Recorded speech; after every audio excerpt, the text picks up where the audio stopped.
తర్వాత మనకి half day తర్వాత నెక్స్ట్ డే 3 డేస్ కూడా మనము లీజర్ ఇచ్చామండి.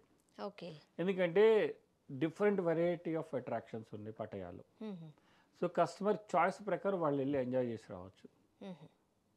అందుకే ఈ 2 డేస్ ఎందుకంటే ఎందుకంటే పటాయా వస్తున్నామంటే ఒక లిస్ట్ తీసుకొని వస్తారు కస్టమర్స్. ఇది చూడాలి, ఇక్కడికి అవును. వెళ్ళాలి, ఇది ఎంజాయ్ చేయాలి, అది ఎంజాయ్ చేయాలి. వాళ్ళ కోసం ఏంటంటే ఆ 2 డేస్ ఆ 1 ½ డే వాళ్ళ కోసం మనం వదిలేస్తాం. హ్మ్.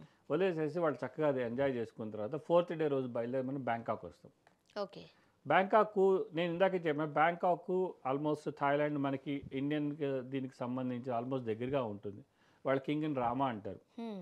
రామా 10 అనే కింగ్ ఇప్పుడు రూల్ చేస్తున్నారు. రామా అనే పేరుతో పిలుస్తారు. అయోధ్య అనే సిటీ ఉంది వాళ్ళకి అక్కడ. సో మనకి సంబంధించిన నేమ్స్ అన్నీ కూడా ఉంటాయి. సో బ్యాంకాక్ వస్తాం. బ్యాంకాక్ వచ్చే దారిలో మనకి టెంపుల్స్ ఉన్నాయి. థాయిలాండ్ అంతా కూడా బుద్ధిజం టెంపుల్స్ ఉంటాయండి ఓకే. ఎక్కువ. హ్మ్. మన ఇండియన్ టెంపుల్స్ కూడా ఉన్నాయి. సో బుద్ధిజం టెంపుల్ ఉంటుంది. ఆ బుద్ధిజంలో గోల్డెన్ టెంపుల్ అనేది చాలా ఫేమస్. అంటే బుద్ధుడి విగ్రహం కంప్లీట్గా గోల్డ్తో తయారు చేసి ఉంటుంది. హుహుహు. అది 3rd లెవెల్‌లో ఉంటుందనమాట. అది అది చూసుకోవచ్చు. తర్వాత మార్బల్ టెంపుల్ అనే అదేంటంటే రాయల్ ఫ్యామిలీస్ విజిట్ చేసే ప్లేస్ అనమాట.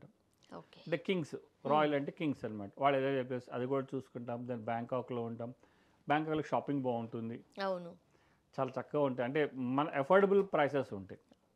హ్మ్. అఫోర్డబుల్ ప్రైసెస్ ఉంటాయి. ప్లస్ మన ఇండియన్ రూపీస్ తీసుకుంటారు వాళ్ళు. మన గూగుల్ పే కూడా వాళ్ళు యాక్సెప్ట్ చేస్తారు. కాబట్టి ఏంటంటే షాపింగ్, ఏమి అబండెంట్ ఇబ్బంది షాపింగ్, పడక్కర్లేదు. Abundant shopping. ఓకే. చక్కగా షాపింగ్ చేసుకొని మనం 5th డే రోజు బయలుదేరి వస్తాం సార్.